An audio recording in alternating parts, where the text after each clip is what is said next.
Welcome back to Access Anime. My name is Henshin Ikeda, and today I'll be doing a walkthrough review of Naruto Shippuden episode 307. Now, if you remember from last episode, yes, it is another filler. You guessed right, my friends. Another filler, but this time it's between Hinata and Neji. Kind of different, but still, it's not going anywhere. So, if you really don't give a shit, you may want to stop this review right now. Okay, but anyways, moving on past that, we are taken to a brief little flashback between Hinata and Neji. Apparently Hinata is doing some random ritual. In order to complete the ritual, she has to train day in and day out to get good at it, because right now she sucks. Now apparently her father is not around, he's on some random mission or business trip, so Neji is filling in for her father as a sparring partner. He randomly volunteers, of course. And it is one hell of an intense training session, day in, day out. I'm like, holy shit. When Neji wants to train with you, he trains the fuck out of you. And not in an attractive way or in a positive way. It's very structured. And Hinata is losing. I don't know if she's learning anything, but she's definitely losing. You can tell. Now eventually Hinata bugs out and she goes on a little break and she runs into Sakura. Yeah, that cannot be good. Apparently Sakura is trying to pawn Naruto on Hinata. And of course, guess what? Hinata says yes, of course. She goes back to Neji, she's all excited, and she's putting a lot of stress into her body and a lot of strain on her Byakugan, on her eyes. And that's not good. Eventually, Hinata passes out, or something along those lines, because her eyes are very stressed right now. Now the doctors are telling Neji her eyesight, it'll come back eventually, it'll come back a little stronger over time, but right now the stress has gotten to her. Her eyes have now been strained too much, so she can't use her Byakugan for a little bit. And he's trying to help Hinata in general, so Neji is trying to help Hinata because she's got this date coming up, and he feels bad because he was the one putting all this stress, this hardcore training into her. And again, Neji steps up and says, what can I do to make this better?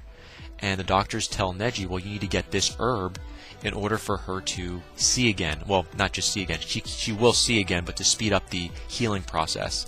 And Neji bites, and he goes on a little mission to get the herb. Now, guess what? Yeah, Sakura and Naruto overhear everything, and they jump in, and guess what?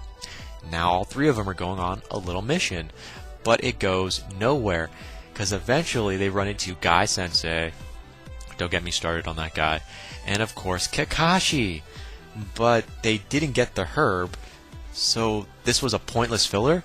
They went back to Hinata and basically told her about the mission, and she doesn't even get to go out on a date with Naruto, and again, this was a pointless filler.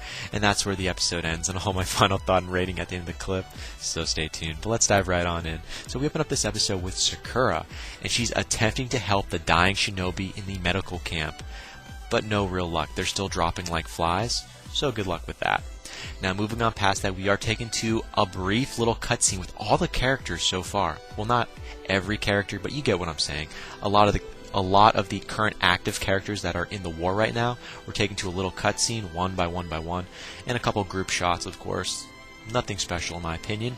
And then we see Kabuto, and he says, "Let's begin." I'm like, thank you. The magical words, "Let's begin." I would have just said, fuck you, about time, buddy. And again, that's where we open up with. Now moving on past that, we are taken to a little cutscene with Kabuto. Apparently war is now entering the middle stages, at least that's what he says. So Kabuto, he says the war is now entering the middle stages. And I'm like, wait a minute, we're in the middle stages? I thought we were nearing the end. This is the middle stage? Oh, really? Oh, I'm not impressed. Sorry. Now apparently Kabuto has reanimated Hayata. Yeah.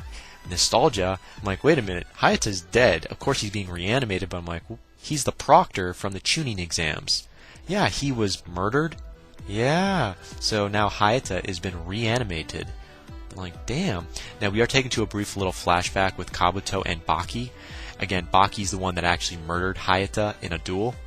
So again, no surprise that there was going to be a follow-up of a flashback, but sorry, I digress. So we're taken to this brief little flashback with Kabuto and Baki 3 years ago, and apparently they're just seeing the One Tail again, if that makes any sense. They're basically trying to see Gaara transform, or at least how Gaara can hold himself against one of the sound ninjas. I believe it was the sound ninjas, I could be wrong, but again, that's what I remember. And I'm like, okay, this is a pointless flashback, but I'm waiting for the fight. Now, moving on past that, we're taken to a scene with Lady Tsunade. Now, Lady Tsunade is getting updated on a temporary intel report on, I guess, the casualties of the war right now, and how the death toll has spiked. I'm like, oh, that can't be good. So more people are dying. That's generally what we were seeing. And? It's a war. It's not going to get better. I mean, you drew the short end of the stick, plain and simple. But anyways, it's being pointed out that the elite shinobi that are currently dead, like the current elite shinobi that are dead, could have their DNA copied, and it could be used for different weapons. Oh, that isn't good at all. I'm like, but then again, I already knew that, so nothing new for me. Now, Lady Tsunade says, I got this. So she's already sent someone ahead to seal up all the elite shinobi. So all the Keki Genkai users and the shinobi with special abilities who have passed away over the time and such during the war, they're going to be safeguarded until the war ends. I'm like, okay, that makes sense. Now, we are taken to a little flashback yet again between Baki versus Hayata. And I love it. Nostalgia. I mean, God, I love seeing this fight. I mean, it's not the best fight in the world, but it was something to watch. Don't lie, I liked watching it. You liked it too, even if it did suck a little bit. Now, again, this is a flashback. It's not current. So we see a flashback between Baki and Hayata. They're fighting, and Baki is the clear-cut winner with his damn wind sword. And I love wind swords. Oh, you heard me. I love wind swords. Wind all the way. Unless, of course, you're a gravity user, then the wind really doesn't have much of an effect. Just putting that out there, of course, but sorry, I digress. Now, Kabuto is now updating Hayata on what's happened. So now we're back in the present. Right now we're in the present, we're no longer in the flashback, and we hear about Kabuto talking about what's currently happened in the past during the tuning exams to Hayata. So now Hayata knows what happened after he died. And I was waiting for some random expression, but we don't really get to see that. Now, Kabuto is reanimating 2 more shinobis to go with Hayata on a mission. So this just got interesting. Now we are taken to a little cutscene to the medical camp. Yeah, we're taken back to where Sakura's at. Apparently Yugao. Now I always pronounce her name wrong. I know it's not pronounced Yugao, but I'm having fun with it. So deal with it. Because I don't even like this character because she acts like a bitch and she looks like one. And I usually never say that about female characters that I feel uncomfortable with, but sorry, I digress. Now Yugao, or Yuga anyways, Yuga is confronted by a random shinobi on the way, and I thought it was kind of funny. I'm like, okay, so some random character is being confronted, and it's by a random shinobi, and apparently on why she has not joined the front lines, if that makes any sense. I'm like, I kind of hate this character, but I like her, I don't know, not her stamina, but how she is, how she presents herself. And anyway, she's being asked, well, why, what's up in general? That's the question that was asked. Like a random shinobi asked her why she has not joined the front lines. Why are you still at the medical camp? And she has apparently, Yugao, or depending on how you want to pronounce her name, she is a former Anbu Black Ops member. I'm like, oh, okay, so she was a badass member. So that's why the question was asked, why hasn't she joined the front lines? So she is definitely a strong shinobi. Obviously, if you're part of the Anbu Black Ops, you must be strong. And she says she just can't fight anymore. Like, huh? Bullshit. Of course you can fight. You're a former Anbu Black Ops. There's a reason, and I will definitely get to that. But moving on past that, we are taken to a different scene, and we're still in the medical camp, of course. And a random explosion occurs off in the distance, and Hayata appears. Yes, the reanimated Hayata appears out of nowhere, and he steals the scroll that all the elite shinobi are being stored in, and that cannot be good. He also has those 2 other shinobi following him that are reanimated, that are covering his ass.